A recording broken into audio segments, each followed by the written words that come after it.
Aí ontem a gente tinha visto justamente isso, né? A gente fez as rotas que a gente tinha passado lá nos exercícios. E hoje, como eu tinha comentado ontem, a gente vai começar a migrar essa arquitetura, né?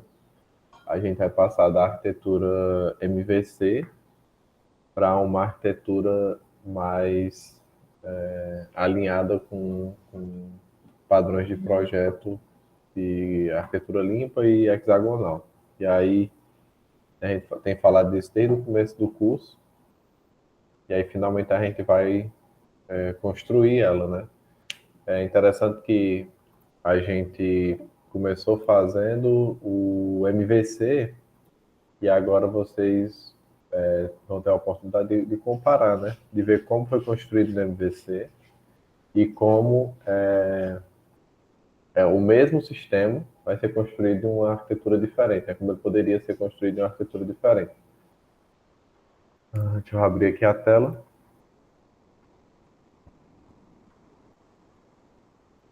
Acho que está compartilhando. Pronto.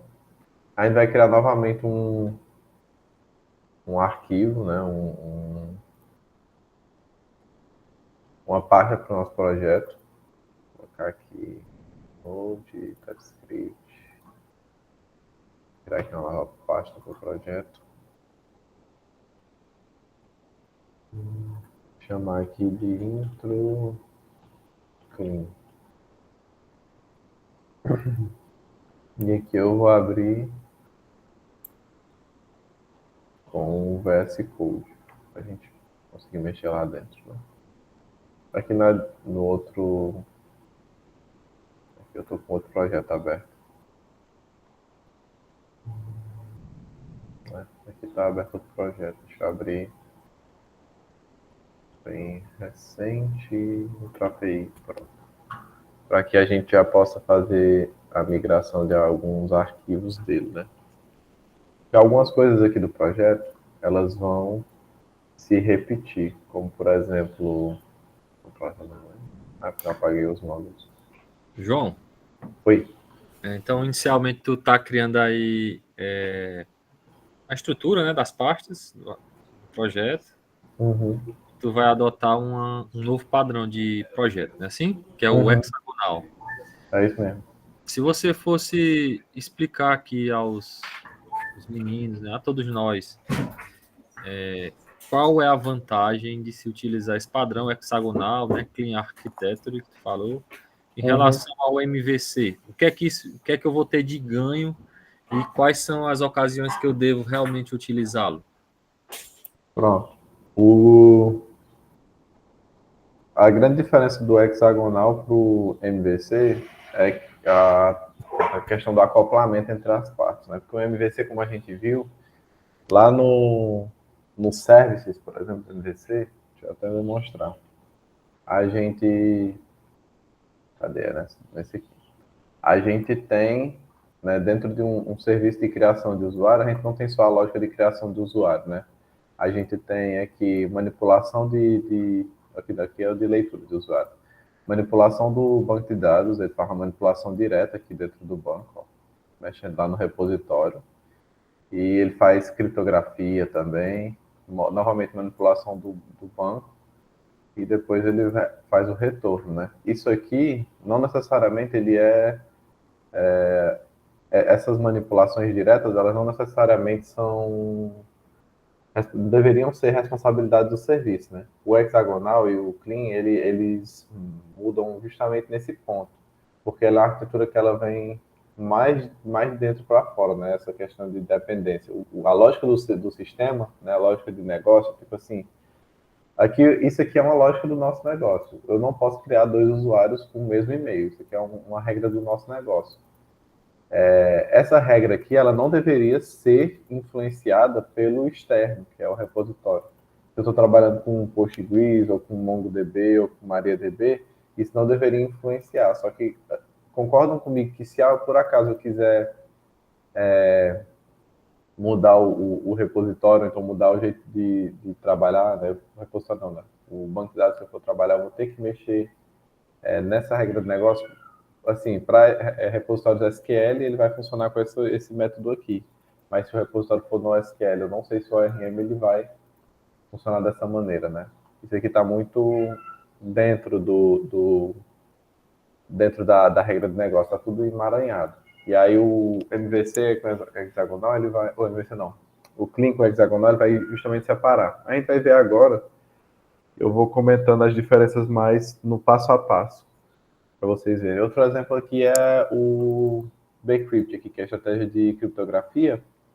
Se eu por acaso fosse trocar essa criptografia, porque essa criptografia não me interessa mais, ou então por algum motivo eu quis trocar, eu vou mexer diretamente dentro aqui da regra do negócio, né?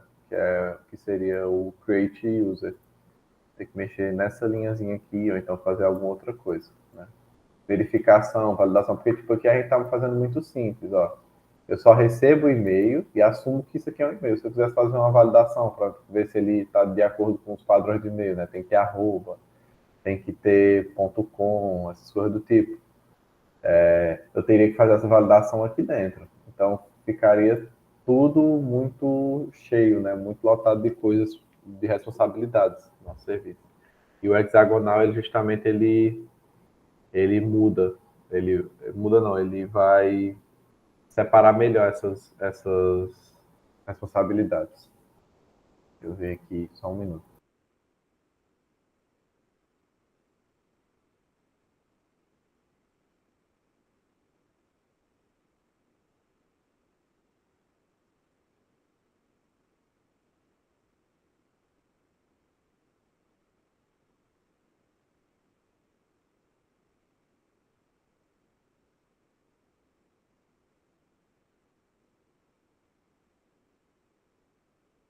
Pronto. Show de bola. E aí a gente vai voltar a criar, né?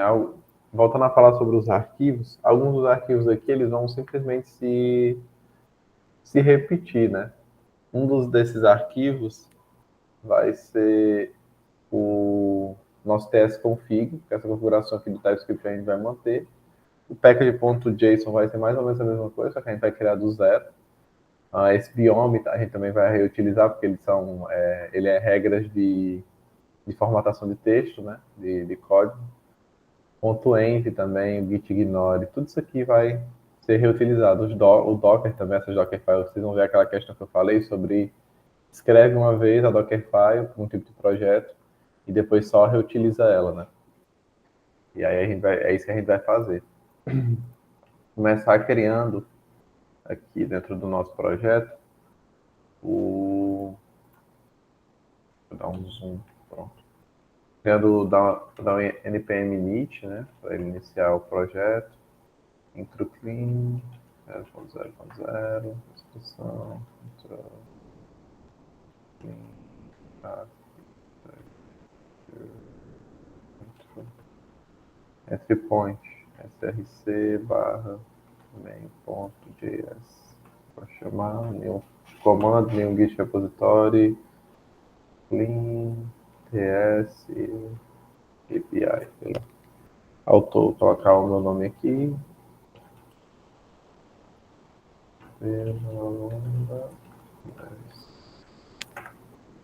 Então, show de bola. Clear. Para poder limpar o terminal. Deixa eu ver foi matar o terminal. E aí está configurado aqui. Vamos instalar os nossos pacotes que a gente precisa. A gente vai precisar utilizar, né? npm TypeScript, save dev, né? -d. Aí já tem aqui o tsx e typesnode, que a gente vai precisar para poder trabalhar com TypeScript. A gente vai precisar o que também do... No caso, eu não vou instalar agora o TypeORM. Deixa eu abrir aqui a porta.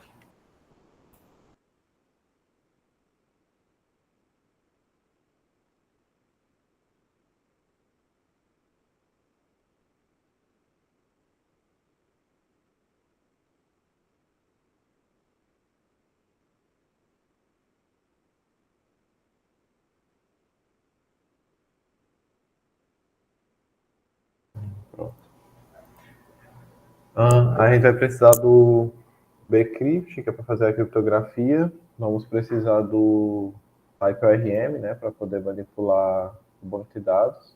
O que mais aqui a gente tem? Reflect Metadata, que é do TypeORM. PG, que é do PostGIS, Express. No caso, a gente não vai utilizar o Express. Vamos mudar e utilizar um outro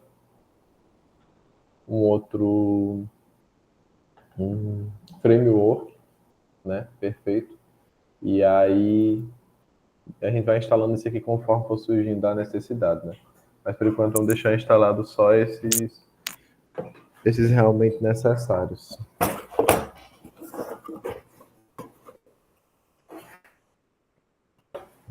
Guardado. A gente já tem aqui os módulos básicos do TypeScript. Deixa eu copiar aqui o. Cadê? Copiar o nosso. Será que eu consigo copiar entre projetos? O tsconfig? Sei. Na verdade, eu posso só iniciar. Posso só iniciar dando npx tsc -init. Ele vai criar a configuração para a gente, né? Que é o tsconfig, é aquela questão básica, né? Descomenta essas duas, que é como a gente gosta de trabalhar. Comenta esse types e descomenta esses dois. Já a gente já instalou o types node, né? Pelo que eu me lembro. Cadê? Types node já está instalado. Então tá show de bola, a gente já consegue rodar. Vamos criar aqui os pacotes são os scripts, né? A gente já testar depois a aplicação. Script dev. Eu tá dando aqui, eu tô com o Copilot ligado, ó. Eu gosto não desse bicho dando autocomplete. np, não, node tsx watch, e aí src barra main.ts arquivo, e o build, né, vai ser tsc, que é o TypeScript Compiler, e por último o start, né, npm start, npm run start, que vai ser node, aí src, fazer dist, né, dist main.js. Se eu não me engano é assim. Senão a gente tem aqui o correto para comparar. Ó. Dist, perfeito. E aí estamos prontos, né? Outro detalhe. Aqui a gente tem que declarar um type module, né, para poder trabalhar normalmente. E eu acho que no mais é isso, né? Para iniciar o nosso projeto. Fiz aqui rapidinho porque a gente já passou por essas etapas mais de uma forma mais explicativa antes, né? E aí, beleza. Vamos começar a codar pensando na nossa estrutura hexagonal. A gente vai ter um arquivo aqui na raiz src para poder amontoar a nossa base de código. Vamos ter dentro dele uma divisão, uma subdivisão, né, dentro do arquivo src. Eu gosto de chamar ela de app, né, outra pasta, né? A gente vai ter a pasta src e dentro dela vai ter a pasta app, né? E aí dentro dessa pasta app é que a gente vai começar a codar de verdade. Vou só colocar minha colinha aqui para eu não esquecer de nada. João, depois tu aumenta um pouco a fonte. Aumenta. Acho que tava pequeno aqui também. Deixa eu só ver aqui meus repositórios. Não sei mais como é que olha.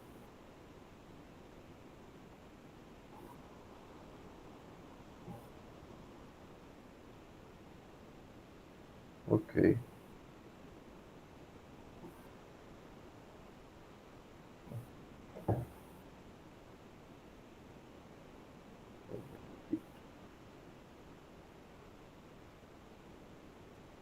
compartilhar só o projeto, apresentar outra coisa. Application, intro clean, né? Esse é o nosso. Então deixa o projeto aberto no outro lado.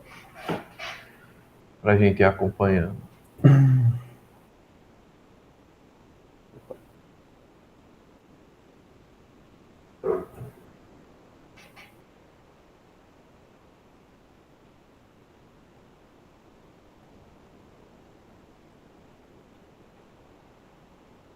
Rapaz, não tô achando o outro projeto, olha.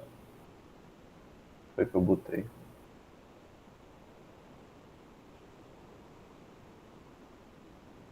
Pronto, achei esse aqui. É que eu tenho arquivo de imagem aqui nesse computador. Acaba que eu perdi. Pronto, perfeito. A gente vai criar, a gente já criou a nossa subdivisão app, né? Que é a pasta app. E qual é a ideia desse app? A ideia dele é justamente a gente focar na regra de negócio do nosso projeto. O que seria essa regra de negócio? Não são as regras que regem o funcionamento do nosso projeto. Essa questão do e-mail ser único, ou então o usuário tem que ter uma senha, aquela questão, né? Tem alguns sistemas que têm uma especificidade para a senha, tipo, o usuário ele tem que ter a senha possuindo um caractere maiúsculo, um caractere minúsculo, um número, acho que é caractere especial que chama, né, que é aquele, ou arroba, exclamação, essas coisas, isso aí é tudo regra do negócio. Tudo que diz essas questões lógicas do sistema, que não estão ligadas a banco de dados, a nada do tipo, tudo isso é regra do negócio da nossa aplicação. E aí o que acontece? A gente vai começar aqui pensando em um sistema que faz a criação de um usuário, né, no banco de dados. Então a gente vai começar criando logo a, a,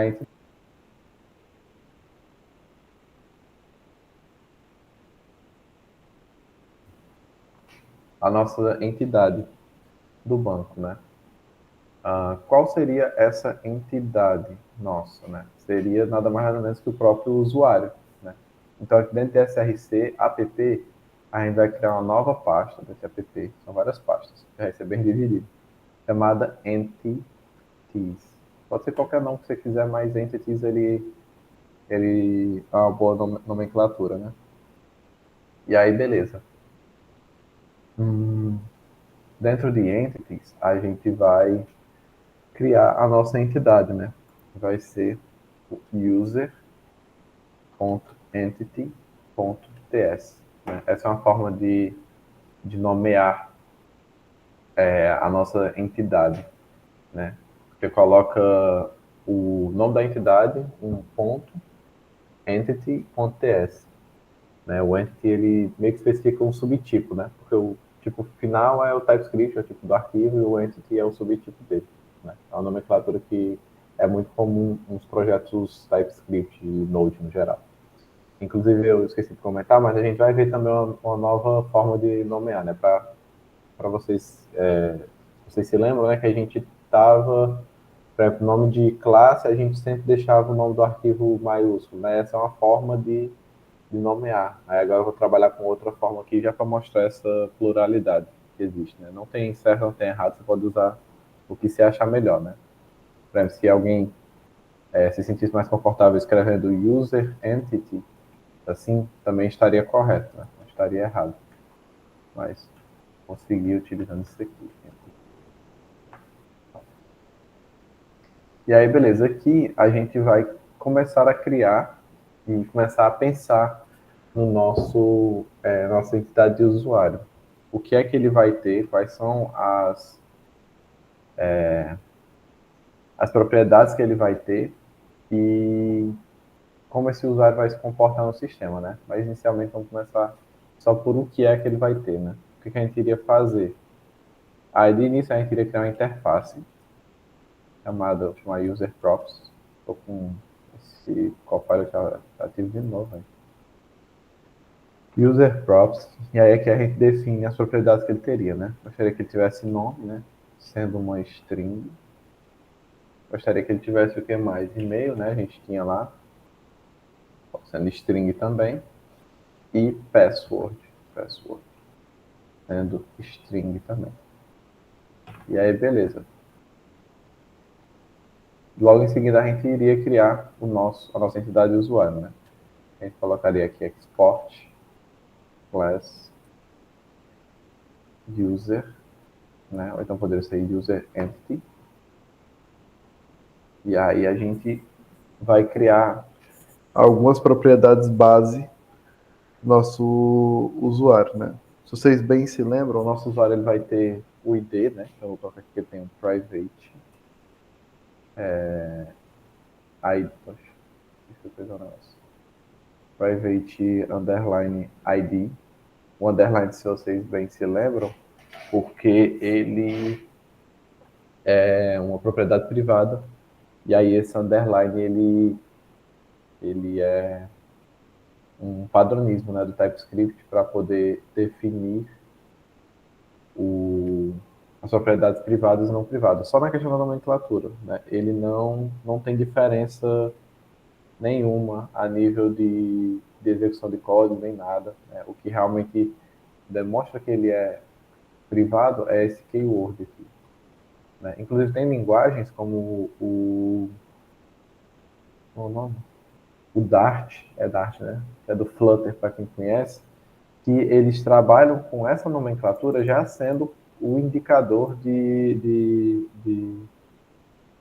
privacidade da variável. Então, tipo assim, no Dart você nem utiliza o private. É só você definir esse underline, né, que é o sublinhado, antes da variável ou não, isso vai indicar que ele é privado, né? Ela vai indicar a privacidade dele, né? E aí, beleza. Esse D, esse é do tipo string, né? Porque a gente vai trabalhar novamente com aquele UID. A gente vai ter também o created at, que é tipo date, né? A gente vai ter, eu vou adicionar outros dois aqui para a gente ter um controle melhor, né? Maior, na verdade, sobre o usuário. Vai ser eu vou só copiar aqui esse, né? E colar. Vai ser o updated at, vai ser o deleted at, né? São esses outros dois, né? Como o próprio nome já diz, o updated at, não, o updated at ele vai registrar quando esse usuário foi criado, né? O updated at ele vai registrar a última atualização do usuário, então toda vez que a gente modificar o usuário, a gente vai atualizar esse valor. Isso é interessante para a gente ter uma noção, né? O próprio usuário ter uma noção de quando foi feita a última atualização, quando foram manipulados os dados, né, pela última vez. E esse deleted at é porque eu também vou mostrar para vocês uma nova forma de trabalhar com remoção de dados no banco de dados, né? Porque a gente sabe que hoje em dia a informação é uma coisa muito importante, né? O principal produto para essas empresas, né? Instagram, Facebook, tudo mais, são nossos dados, né? Então a maioria das empresas elas não vão, se você usuário optar por apagar a sua conta, por exemplo, do Instagram, ela não vai apagar todos os dados e informações que você tem, no caso que eles têm de você lá. Eles só simplesmente marcam uma flag dizendo que aquele usuário não está mais utilizado, né? E geralmente essa flag é esse aqui, ó, esse deleted at, né? Tanto é que o tipo do deleted at é date ou undefined. O que isso quer dizer? Que o usuário, se ele tiver deletado, ele vai ter uma data aqui. Se ele ainda for um usuário ativo, vai ficar como undefined, né? Vai ser nulo, entre aspas. Porque não é, a gente sabe que não é nulo. E entre esses carinhas aqui, a gente vai ter o private props, que vai ser do tipo user props, né, que vão ser justamente as propriedades do nosso usuário. E aí, show de bola. Aí o que a gente vai fazer? Aqui a gente vai usar uma abordagem diferente, onde a gente vai privatizar o nosso construtor. Então, Pode parecer estranho fazer isso, mas o que que isso vai indicar para a gente? Que a gente vai ter um controle maior, né, sobre a criação do nossa entidade, né? Se vocês entenderam, né? Se eu estou privatizando o construtor, isso quer dizer que eu não conseguiria fazer isso aqui, ó, chamar a classe usuário, né? Fazer new user. Isso aqui eu não consigo mais fazer, ó. Ele vai dar um erro aqui, eu espero que ele diga, ó, construtor da classe user é privado e só é acessível dentro da própria classe, né? Então a gente vai ter que fazer um outro jeito de instanciar ela, que eu vou mostrar mais para frente, né? Mas aqui esse construtor vai receber as propriedades, vão ser do tipo user props, ele vai receber ID, que é a string, né? Vai receber created at. Deixa eu alongar aqui minha mão.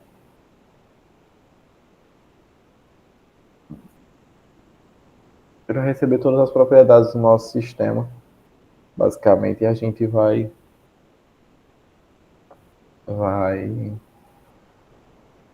repassá-las para os nossos dados, né? Updated at, receber uma date, e o deleted at, e ele é a interrogação dois pontos, date, né? Porque pode ser que ele não esteja deletado, né? Que ainda seja um usuário ativo. E aí, show de bola. Ah, detalhe, tá? Todos esses daqui são opcionais. Acabei esquecendo. Esses daqui são opcionais. Esse é opcional também. Show de bola. Por que opcional? Porque se o usuário é um usuário novo, ele não vai ter nenhum desses dados aqui na construção dele, né? E aí, beleza. This dot underline id vai ser igual ao id que vier, né? Se não vier nenhum id, a gente vai chamar uma funçãozinha para criar esse UUID, né? Ele vem lá, é random, opa, escrevi errado, random UUID, aqui, ó, do cripto. E aí abre aqui. Quer dizer o quê? Se eu passar um ID, bem, vai ser esse ID. Se não, vai ser um ID randômico, né? Ele vai gerar um ID aqui, aleatório. E aí, show de bola. E aí, logo em seguida, a gente vai atribuir as propriedades, né? This.props vai ser igual às propriedades que vieram. Ela é a única coisa que é obrigatória de vir. E aí, pro restante, é basicamente isso. Ó. This.createdAt vai ser igual ao createdAt que vier. Se não, vai ser igual a date, opa, date.now. Né? Ou então poderia ser new date, né? Pode ser o date.now ou trabalhando assim para com questão mais orientada ao objeto, new date. É a mesma coisa. E o updated at, né? Mesma coisa. This.underline updated at vai ser igual ao valor que vier, updated at. Se não, ele vai ser igual ao this.created at, né? E aí, perfeitamente. E por último, o this underline deleted at vai ser igual ao deleted at, né? E aí, show de bola. Se ele não vier, não tem nenhum problema, né? Quer dizer que se ele não vier, quer dizer que o usuário está ativo. Se ele vier, quer dizer que o usuário foi apagado, né? Foi deletado. E aí vocês podem estar pensando, tá, mas se o construtor ele é privado, como é que eu vou fazer para poder instanciar essa classe, né? Aí a gente vai instanciar ela por meio de um método estático, né? Dentro da própria classe a gente vai criar um método estático que vai estabelecer justamente essas validações do nosso sistema e aí sim retornar um novo usuário para a gente. Pode estar um pouco confuso conforme eu estou falando, mas a gente vai ver direitinho como é que faz, né? O passo a passo aqui. A gente começa aqui declarando que ele é public, método public static, aí assíncrono. O assíncrono não é necessário agora, mas eu vou deixar o async aqui por via das dúvidas.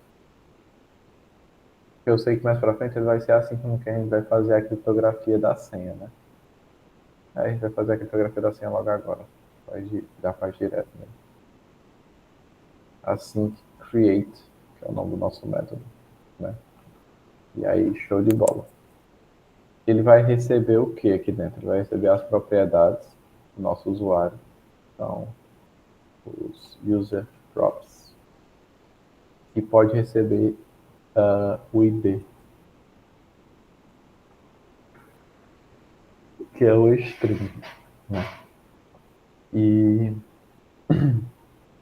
show de bola. E depois disso ele tem que responder com a promessa de um usuário, né? Só que eu não vou fazer essa tipagem ainda, para ele não ficar apitando erro. Aqui dentro, a gente vai fazer a criação de uma variável para as propriedades, né? Vou chamar aqui de props. E aí, então, na verdade, não vou chamar de props, porque lá em cima está sendo chamado de props. Mas vou chamar aqui de user props, que vai ser igual, eu vou colocar a tipagem, user props. Dessa forma ele me indica se eu estiver seguindo certo ou errado. E aqui ele vai ter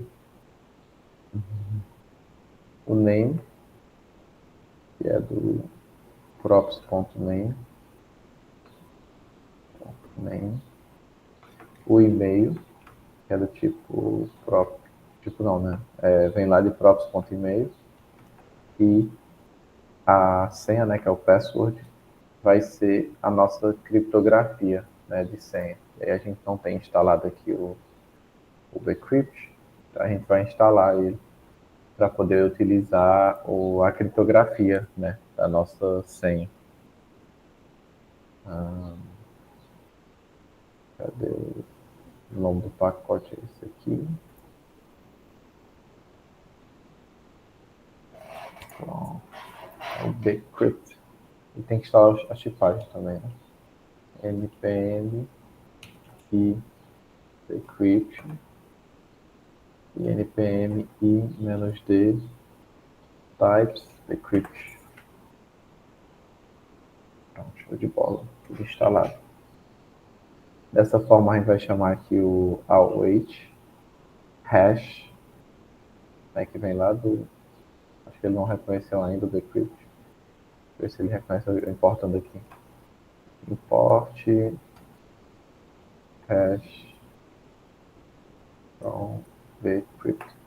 Acho que vai entender agora. Deixa eu escrever errado. Hash aqui, ó. Perfeito. Await hash ponto...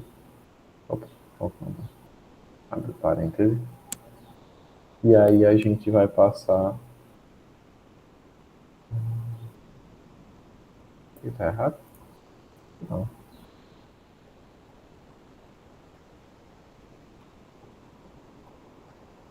Acho que é porque eu não passei nada aqui. Aqui dentro a gente vai passar o props.password e aqui o nosso salt de 10. É isso mesmo. É porque eu não tinha passado ainda. Achei estranho. Tava dando erro. E aí, perfeito, né? Aqui a gente tem... esqueci de colocar aqui no ambiente de trabalho como sendo de Node.js, ó. Por isso que ele não estava reconhecendo o pacote lá em cima. Pronto, show de bola. Aí, beleza. E aí a gente fazendo essa criptografia da senha, né, atribuindo as propriedades aí para elas mesmas, a gente vai criar agora um ID, né, para o usuário, ou a gente poderia simplesmente deixar isso em cargo do construtor, né. É interessante a gente não deixar necessariamente em cargo do construtor, porque isso aqui é mais um fallback, né? Para caso de algum erro, ele não vai deixar a entidade sem ID. Então a gente pode aqui criar, né? Const ID igual a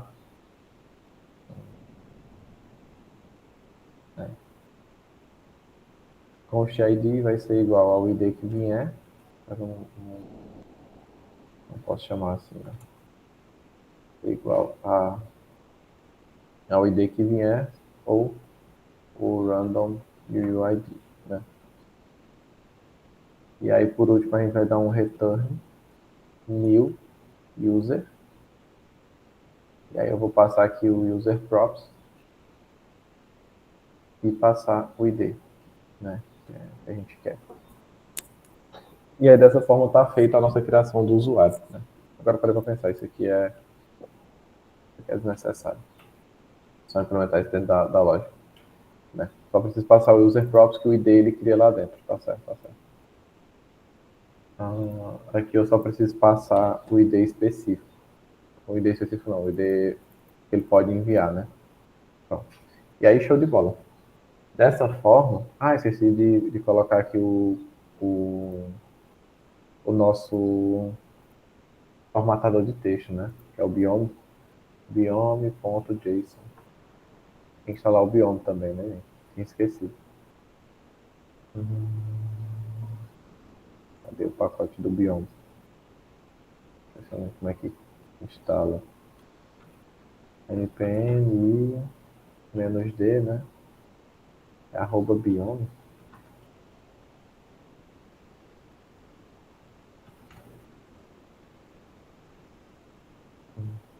Eu não lembro. Para poder formatar o nosso texto. Deixa eu ver aqui. Biome.js. Vamos lá. Tá aqui, ó. npm d-e. Tem que colocar esse -e, por isso que não estava aparecendo autocomplete. Pronto, show de bola. E aí, dentro do biome.json, tem que colocar aquilo que a gente tinha feito antes. Cadê o biome.json? Por isso que eu estava achando estranho, não tava formatando o código. Vou ver aqui se está funcionando agora. Pronto, agora está funcionando.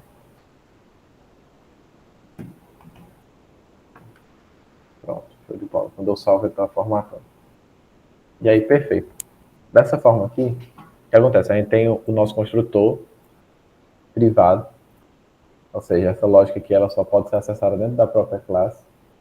E aí a gente faz uma função estática, né, para instanciar a nossa classe, né? Esse aqui ele sempre tem uma promise de voltar um usuário, né? Ele promete que vai voltar um usuário.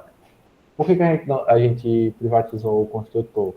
Por causa que dentro do construtor a gente não poderia colocar nenhuma lógica de throw, né, para ele lançar exceções e tudo mais do tipo, né? Então, também não seria correto fazer validações dentro do construtor, né? Porque a função do construtor é especificamente só construir, né, instanciar a classe. Então a gente faz aquele da forma mais pura possível, recebendo os dados e só assimilando o que vier. E aí a gente faz, né, privatizando ele e fazendo uma função estática para instanciar ele.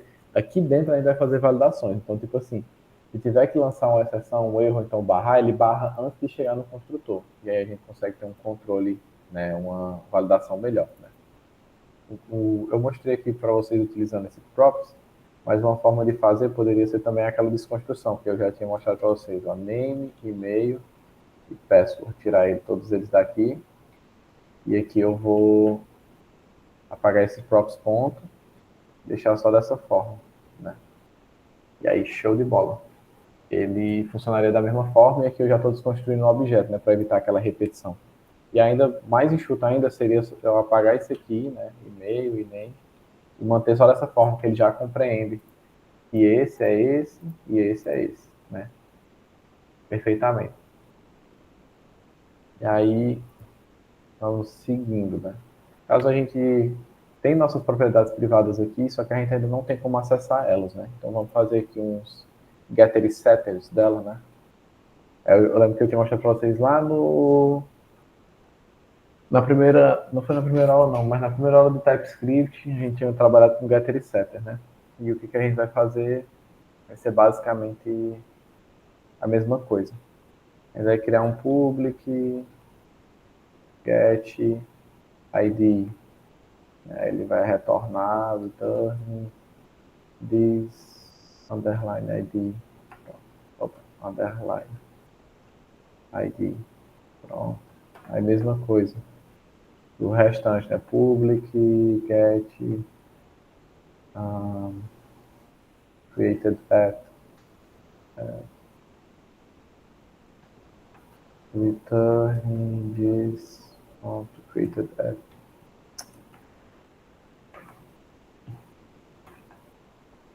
Mesma coisa para os demais. Esse aqui eu vou só copiar porque é chato o cabo ficar escrevendo. Tá dando erro aqui porque tá com o mesmo nome, tá, gente? Mas, oxe, ele instanciasse aqui de baixo. Pronto. Aqui eu vou só deletar, escrever updated. Aqui eu vou só escrever deleted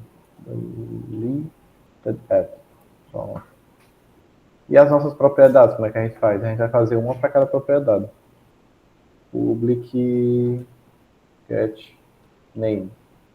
Aí vai ser return this.props.name. Public get email. Vai ser return this.props.email. E da mesma forma para o password, que é o último.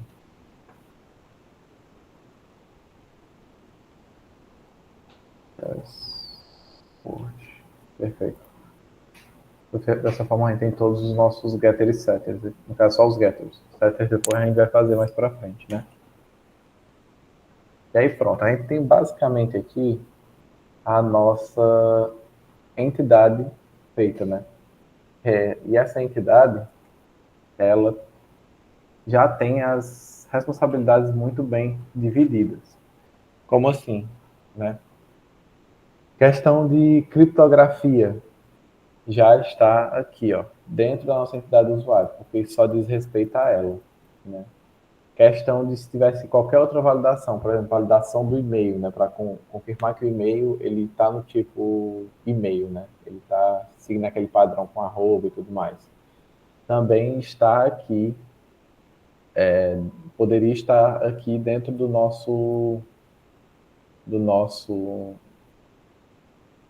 entidade de usuário. Qualquer outro tipo de validação que a gente fosse fazer, a gente faria aqui dentro e não dentro dos controladores ou dentro dos serviços ou casos de uso, né? É o que a gente vai trabalhar aqui. E dessa forma a gente mantém uma lógica universal, né? Unificada, para poder fazer essa validação do usuário.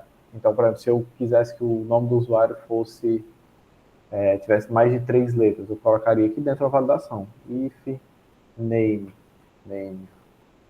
.length, né? É o tamanho. For menor que 3, aí ele dá aqui um throw, new error, name is too short. Tipo isso. Dessa forma, isso aqui está tudo dentro da nossa classe de usuário. E aí, eu quero que vocês reparem também um detalhe, que a gente até agora não estou mexendo com banco de dados em momento algum. Se vocês bem lembram, lá no nosso outro modelo, a gente tinha a classe de usuário e dentro dela tem aqueles decorators, né? Que eram esses arrobas assim, ó. Arroba, não sei o que, arroba, column. Isso aqui tudo type ORM. Não tem nada aqui dentro, especificamente, né? Porque a gente vai fazer isso mais pra frente.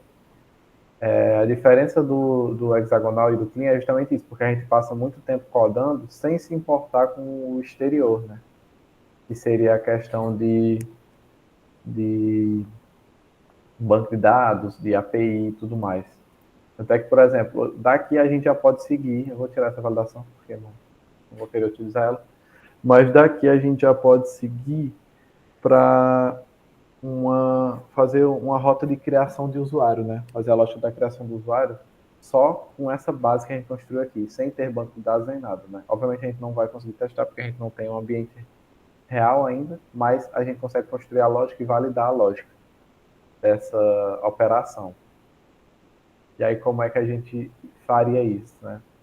A gente faria aqui, cadê? Dentro do app, né? Vou clicar aqui, ó, estou clicado dentro do app, eu vou criar uma nova pasta chamada Use Cases. Use Cases, que são os casos de uso da nossa aplicação. E aí dentro dela, a gente vai criar um arquivo chamado create-usecase.ts. É o caso de uso de criação de usuário. E dessa forma, aqui dentro a gente vai fazer a nossa lógica, vai construir a nossa lógica de criação de usuário. Né? Como? A gente vai criar aqui export. Mas antes de criar o export, a gente tem que pensar no input e no output, né? Que é o básico. É bom a gente começar de baixo para cima. O que eu espero receber, né? Então, eu digo aqui, ó, interface, create, user, input, DTO, né? Que é o Data Transfer Object. Eu espero receber para criar o usuário. Poxa, tá dando erro aqui. Ok, tudo bem. Então tá vazio. Create User Input DTO. Dentro desse Create User Input DTO, eu espero receber, né, para criar o usuário, um nome, que é do tipo string. Espero receber um e-mail, que é do tipo string. Espero receber uma senha, do tipo string também. E aí, perfeito. E o que eu espero responder, né, quando essa criação de usuário for feita com sucesso? Output, create user output, DTO. Eu espero responder um objeto que tenha um ID, string, tenha um nome, string, tenha um created at, que é date,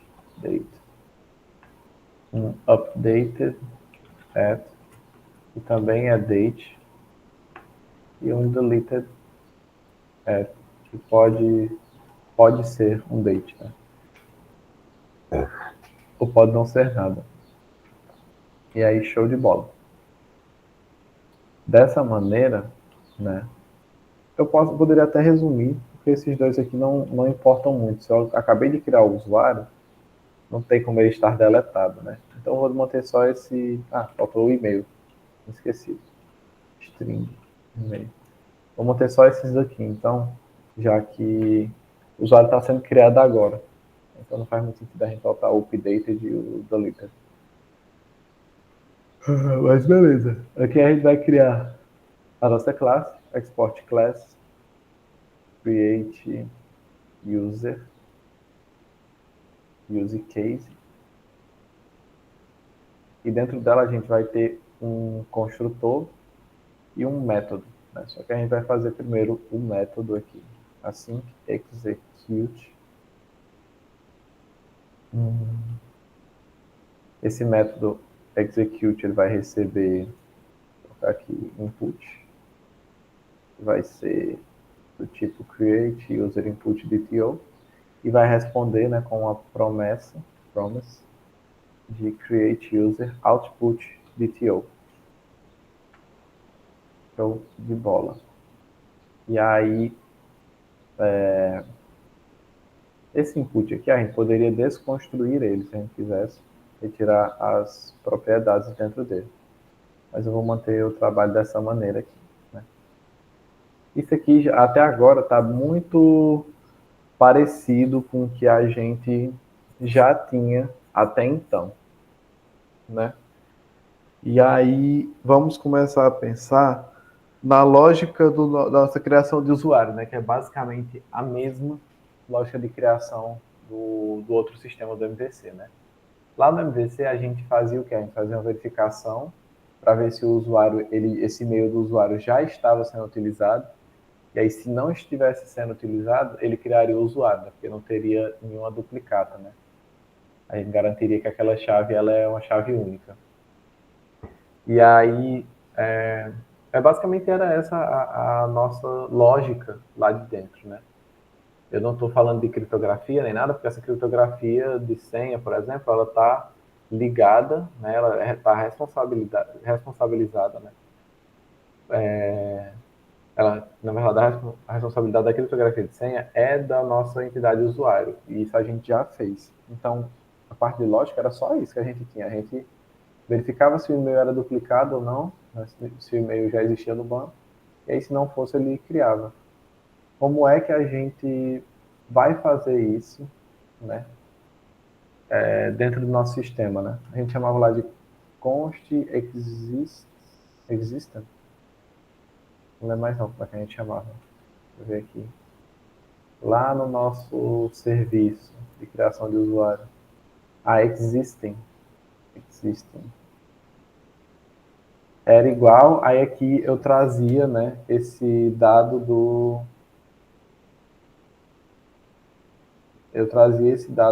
banco.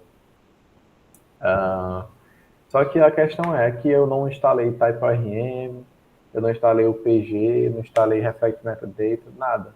Como é que eu vou prosseguir codando, criando, né, manipulando a nossa regra de negócio da aplicação, sem mexer necessariamente com isso, né? E aí que vai entrar um detalhe crucial para o nosso projeto, que são as interfaces, né? Assim como a gente está usando as interfaces aqui, ó, já para definir esses objetos, a gente vai começar a criar interface para definir contrato. Então, o que eu vou fazer? Eu vou vir aqui, eu vou criar o construtor, e eu vou esperar receber o quê? Users Repository. Ou então, no caso, User Repository, né? User Repository, pode ser users também, tem gente que coloca o S no final, tem gente que não coloca. Aqui eu vou colocar private read only. Eu vou deixar sem o S, tá? User Repository, que vai ser do tipo User Repository, no caso I User Repository. Esse I representa que ele é uma interface. E aí, perfeito. Esse tipo aqui, ele está vindo de onde? De canto nenhum. Né? Essa interface não vem de canto nenhum porque a gente ainda não implementou ela. Mas é isso que a gente vai fazer agora, antes de continuar o desenvolvimento da nossa lógica. Né? A gente vai vir aqui em app de novo, vamos criar uma nova pasta chamada repositories. E aí dentro dessa pasta, a gente vai criar o nosso user repository. Né? Então, vim aqui, new file, user.repository.ts. E aí, show de bola. E aqui dentro a gente vai simplesmente fazer um export, interface e user repository. E aí o que essa interface vai ter, né? Para a gente verificar se o usuário já existe dentro do nosso banco de dados, é interessante que a gente tenha o quê? Que a gente tenha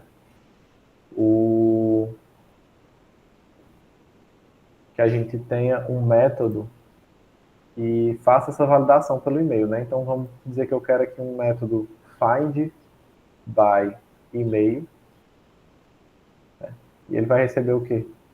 Ele vai receber um e-mail específico, string, e ele vai retornar uma promise de ou um usuário ou nulo, né?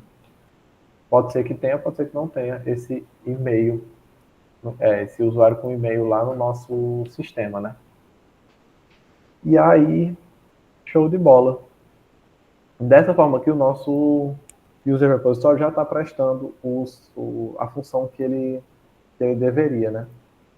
Que é simplesmente o quê? Aqui deixa eu importar, tá? Para dar o erro de user repository, que é ser um contrato. Então aqui quando eu digo que eu vou pegar um usuário existente, né? Ver se o usuário está existindo no banco de dados, eu vou chamar aqui await this.user repository .find by e-mail. E aqui dentro eu passo o e-mail.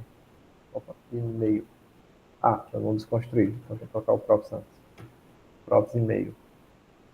Dessa forma, por mais que eu não tenha implementado, né, aqui dentro eu só declarei a interface, não tem nenhuma função aqui conectando com o banco de dados nem nada. Eu só declarei a interface. Por mais que eu não tenha implementado, eu consigo utilizar o Find by e-mail. Mas como que eu consigo utilizar o Find by e-mail? Porque que eu estou chamando o contrato, né? Eu estou dizendo, olha, essa função aqui, não, essa classe aqui de Create User Repository, Create User Use Case, ela precisa de um repositório de usuários que atenda esse contrato aqui, ó, esse contrato específico que foi estabelecido, que é esse aqui, ó.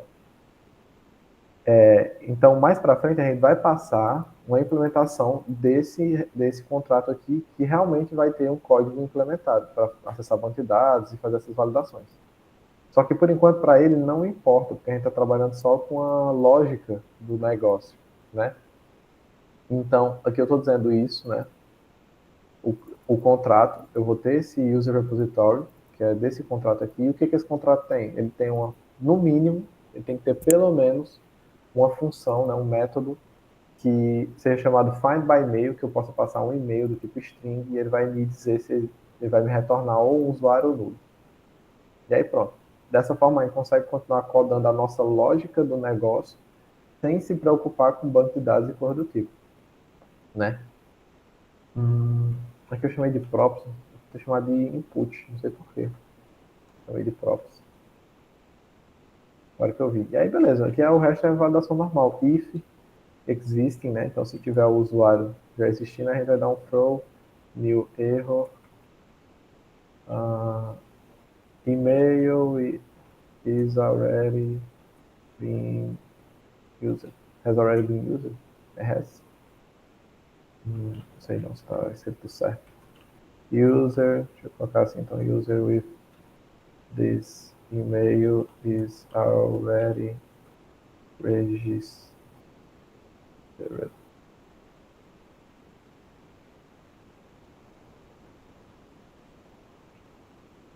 Already exists. O inglês está enferrujado. Fiz alguma coisa errada? Tá faltando aspas, né? Pronto. E aí, perfeito. A gente vai validar aqui. A gente está validando, puxando, né, o usuário lá do repositório, se tivesse esse usuário, né, com esse e-mail. E aí a gente está fazendo a validação se já existe ou não um usuário com esse e-mail. E aí o que a gente vai fazer? Se passar disso aqui, quer dizer que não existe, né? Quer dizer que esse existing foi nulo. Então a gente pode simplesmente criar o nosso usuário como const user igual a user, chamamos lá a entidade, ponto create, que é o método estático que a gente tinha criado. Né? Lembrando que se a gente tentar fazer como new user, ele vai dar erro, porque a gente colocou como privado. Então a gente vai chamar user.create para fazer a criação do usuário. E aqui dentro a gente vai passar as propriedades desse usuário. Né? Então a gente vai passar aqui o e-mail, que é do input.email. Na verdade, perdão, estou sendo matuto aqui. Poderia só colocar aqui input. E aí morreu Maria Preá. E aí ele faz a desconstrução lá dentro. Né? Não precisaria ficar colocando e-mail igual input.email, ou então name igual a input.name. Deixa só passando o input, ele já entende, né? Porque as mesmas propriedades que tem no input são as que ele espera para fazer a criação do usuário. E aí, aqui eu tenho que colocar um await, tá? Porque se eu passar o mouse aqui em cima, ele diz que é promise user, porque ainda não foi resolvida a criptografia. Await. E aí, agora sim, ele é um usuário, user. E aí, show de bola. Fizemos isso. O que a gente tem que fazer? A gente só criou o usuário, agora a gente tem que salvar ele no nosso banco, né? E como é que eu vou salvar ele? Vou fazer aqui await this.userRepository.save, passar o nosso usuário para ser salvo lá no banco de dados. Opa, mas está dando um erro aqui. Properties save does not exist on type user repository. Isso porque a gente não escreveu o contrato da função de salvar. Então a gente vem aqui no contrato, a gente escreve aqui, olha, ele vai ter também uma função save que recebe um user, do tipo user, e retorna uma promise void. E aí, show de bola. Ele não vai retornar nada, né? Basicamente. É isso que a gente está dizendo com esse promise void. E aí, ele salvando esse usuário, né, fazendo a escrita dele no banco de dados, a gente retorna o objeto que a gente espera retornar, né? Tendo o quê? Tendo essas propriedades aqui, tá? Deixa eu só nomear elas, que a gente vai colocar de uma por uma. Aqui é interessante a gente desmembrar e colocar uma por uma, porque para garantir que não vai ter nenhum erro, não vai passar nada que a gente não quer. Tipo, ó, vou passar input não, né? Mas user.id, que é o que eu quero. Aqui, ó, eu vou passar como nome, vou passar user.name. E-mail, vou passar user.email. E created at user.created at. E aí, show de bola. Dessa forma aqui, a gente fez toda a lógica da criação do nosso usuário sem mexer em banco de dados e hospedar em nada, né? Dessa aqui a gente está focado completamente na lógica de criação, né? De o que pode e o que não pode na hora da criação do usuário, né? O usuário não pode ter o e-mail duplicado e coisa do tipo, né? Criptografia de senha a gente não fez aqui, porque quem está responsável pela criptografia agora é a classe. Vou fazer uma criptografia bem aqui, ó. Vou fazer uma verificação, como eu falei, do nome. O nome precisa ser maior que 3, ter mais de 3 caracteres. Varia aqui dentro do usuário também, né? E aí, a gente está chegando na hora do nosso intervalo. Vou parar por aqui. E aí, na volta, a gente continua caminhando, né? Eu vou abrir esse finalzinho aqui de tempo para perguntas, se vocês tiverem alguma. Nem olhei o chat aqui, deixa eu ver.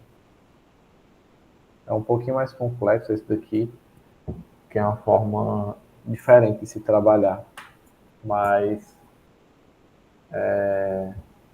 vocês vão ver mais para frente que ela fica muito mais organizada e desacoplada, né? O sistema fica muito independente às suas partes, tanto do app quanto da infraestrutura, que é banco de dados e servidores HTTP, essas coisas do tipo, né? E ele também fica muito mais testável, porque dessa forma aqui a gente consegue testar tanto a lógica do create user, use case, a gente consegue testar a entidade. O repositório a gente não consegue porque ele não é implementação, né? Ele é só a interface. Mas a gente vai conseguir testar a entidade e as outras subdivisões que eu ainda vou mostrar para vocês da entidade. Porque, por exemplo, esse e-mail, ele é muito mais complexo do que só um string, né? O e-mail tem que ter aquela validaçãozinha lá, né? With Node, 2.protocol. O e-mail ele é muito mais como é que eu posso dizer, complexo do que só dizer que ele é uma string. O e-mail não é só uma string, ele não é um texto qualquer. Ele tem um formato que ele tem que seguir, né?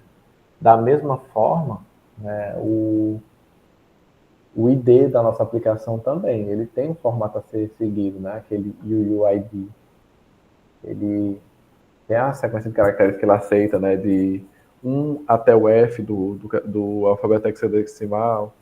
Enfim,